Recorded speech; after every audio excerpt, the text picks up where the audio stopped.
नहीं कहा। आज कल तालियां बजा रहे हैं हम सब लोग धुरंधर के लिए, रणवीर सिंह की एक्टिंग देख के कि रणवीर सिंह चला गया और लोग उसे मिला रहे हैं किसी उससे। हमको पता नहीं है कि आज की तिथि में भी और पहले भी इस हिंदुस्तान के बहुत सारे बच्चे अपने माँ बाप पत्नी सबको दांव पे लगाकर दूसरे देश में गए ताकि देश के हित सुरक्षित हों। उन्होंने वहां जाकर नमाज पढ़ी है, उन्होंने जाकर वहां खादिम की सेवा करी है, उन्होंने जाकर रोजे रखे हैं। जाति के ब्राह्मण हैं, कुल देवी है, उनके रोजे रखे हुए दिखाने के लिए, क्योंकि उन्हें देश की चिंता है। वो किसी मजहब के खिलाफ नहीं है। वो वंदे मातरम सांस में गा रहे हैं, बाहर कुछ और बोल रहे हैं, अंदर वंदे मातरम चल रहा है।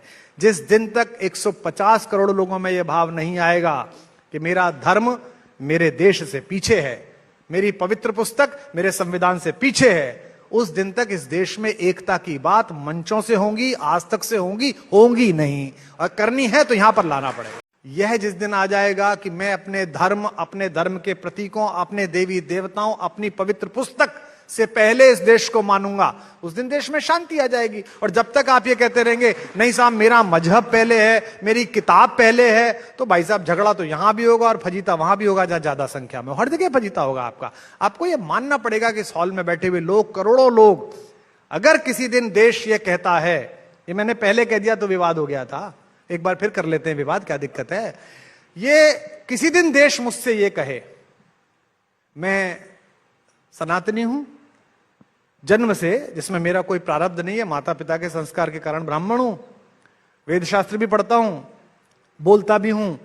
एक दिन भारत मुझे बुलाकर कहे, सरकार बुला के कहे, व्यवस्था बुला के कहे, देश की पुकार बुलाकर कहे कि कुमार विश्वास अब अगले जीवन भर ये छोड़ना पड़ेगा सब कुछ और देश के लिए ऐसा हो जाना पड़ेगा।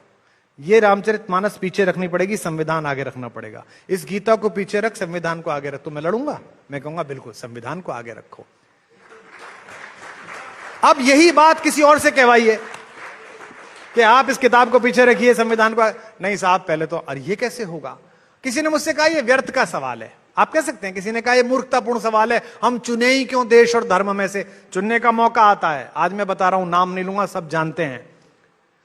गढ़वाल के एक ब्राह्मणों के परिवार के लड़के ने आईपीएस कर ली, जिनका अपना काली मंदिर है, जो बड़ी धोती के ब्राह्मण हैं, कर्मकांडी ब्राह्मण हैं। उनके लड़के ने आईपीएस कर ली और भारतीय गोपनीय सेवाएं ज्वाइन कर ली। भारत ने उसे कहा कि भारत की रक्षा के लिए ये कोल्ड वार चल रहा है, पाकिस्तान चले जाओ, 6 साल वहां रहना है। भारत का वो लड़का इस्लाम के सारे कानून सीखकर सब कुछ कराकर विदेश चला गया। उसने नहीं कहा था धर्म मेरा पहले है, मैं काली की पूजा कैसे करूंगा, उसने नहीं कहा। आज कल तालियां बजा रहे हैं हम सब लोग धुरंधर के लिए, रणवीर सिंह की एक्टिंग देख के कि रणवीर सिंह चला गया और लोग उसे मिला रहे हैं किसी उससे। हमको पता नहीं है कि आज की तिथि में भी और पहले भी इस हिंदुस्तान के बहुत सारे बच्चे अपने माँ बाप पत्नी सबको दांव पे लगाकर दूसरे देश में गए ताकि देश के हित सुरक्षित हों। उन्होंने वहां जाकर नमाज पढ़ी है, उन्होंने जाकर वहां खादिम की सेवा करी है, उन्होंने जाकर रोजे रखे हैं। जाति के ब्राह्मण हैं, कुल देवी है, उनके रोजे रखे हुए दिखाने के लिए, क्योंकि उन्हें देश की चिंता है। वो किसी मजहब के खिलाफ नहीं है। वो वंदे मातरम सांस में गा रहे हैं, बाहर कुछ और बोल रहे हैं, अंदर वंदे मातरम चल रहा है।